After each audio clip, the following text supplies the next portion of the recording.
na mokili oyoka makambo. Tambola na mokili ososola makambo. Tambola na mokili ofungola miso. Oyo colonel Ekula Médard Ekula. Oyo asala ba crime. Oyo asala ba rituel na ye. Na kati ya lopango wa Clarisse Akwala. Azali kaka ye moko te ezali rezo mobimba. Oyo lopango oyo ezana comus. Lopango oyo ezana comus. Comus na Mukondu lopango oyo. Et lopango oyo batonga yango na 1997, donc avant la guerre. Tango batonga yango esili, la guerre est bandi.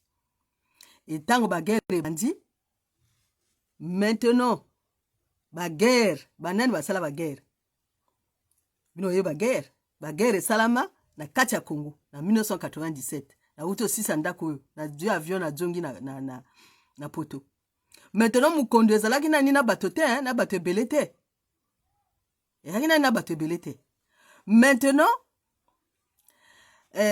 awa na kati ya lopango oyo, ni oyo, Inkari Alain Inkari Didier, na colonel Mukuyu Médard, basali makambo na kati ya lopango oyo.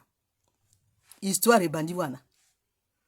Histoire ebandi après la guerre.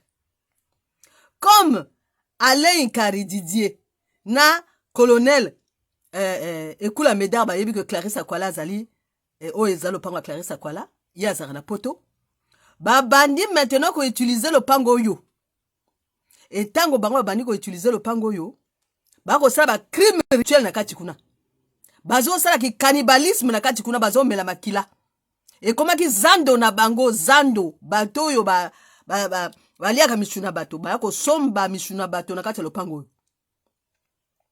Inkari Didier Alain aye makamboyo. Ekula Médard Mukuyu aye makamboyo.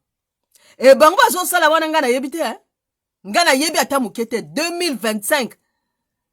Oyo maintenant ngana kumo découvrir makamboyo ni ngana kumo expliquer. Botala ebele ya bato bango babomi na kati kuna. Babomi bato na kati kuna ya kosakana te. Babomi bato na kati kuna ya kosakana te. Ba amo bango babomi. Oye Ekula Médard abomi. Na kati ya lopango oyo. Ba massacre bana na kati ya lopango tozolobo. Ekula Médard yango oyo. Ekula Médard colonel Mukuyu kuluna bébé noir monene yango oyo. Vampire monene yango oyo oya sala cannibalisme. Oya mela makila ya bato. O bazo assassiner bana na kati ya lupango wana. O nyonso tout bato o bango bako boma na kati ya lupango wana. Histoire vraie. Ezali histoire vraie, ezali te bazo kosela bato makambo te. Puisque sikoyo Lucie Tambe abimi na kati kuna no. Bango batie na kati kuna. Oyo nyonso tout bato o bango bako boma ba am o bango bako boma na kati kuna. Baboma bato batekisa ezana table moko ezali kuna na kata chambre wana ezana table etango to buki ndako ngo to moni biloko nyonso to ebimi na polele ebimi na poisa na Lucie Tambe ye moko na kati azali reptilienne bino yeba guerre oyo boy basala yango eza ba reptilien mutu basala yango. Alain Inkari Didier abomi mamane na kati lopango oyo. Bazo boma bato, bazo tekisa ba âme, bazo tekisa bazo sa trafic humain, ba organa bato na kati ya lopango oyo. Table ezali wana. Oyo nyonso tu ba âme oyo bango ba bomi na kati ya lopango nga na zolo bana bino oyo ezali histoire vrai. Didier Inkari Alain akola na talangai.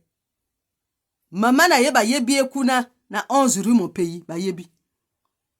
Mama Alain abungani na kobungana. Mama Alain abungani na kobungana nebe batikala komona corps na yete. oyo nyonso to ezali bato oyo bango bakoboma na kati ya lopango wana.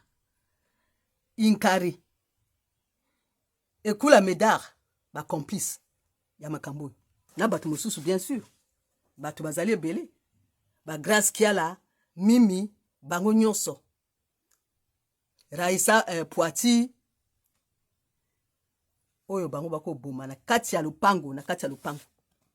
Na kati ya lopango bango bazoboma bato na kati ya lopango. E bata mukondo bayebi makambo. Awa siko na 2025 makambo nyonso to ebimi na polele ebimi na mpwasa. Colonel Mokuyu awanga na ke ya salaki eloko moko te. Inkari awanga na ke ti ya boma mama na yete. Colonel Mokuyu, colonel assassin, criminel, cannibale. Didier Alain Inkari amela makila bato. E bazo melango wapi na kati ya lopango a Clarisse Akwala. Na kati ya lopango a Clarisse Akwala oyo ezali histoire vraie. Lopango yango ezali wana. Lopango tozo lobo ezali wana yango yo. Ezali tek bazo kosela mutu makambo. Lopango ezali. O bango ba mela makila. Ba mibi. Ba escroc, ba criminel. Ba cannibale.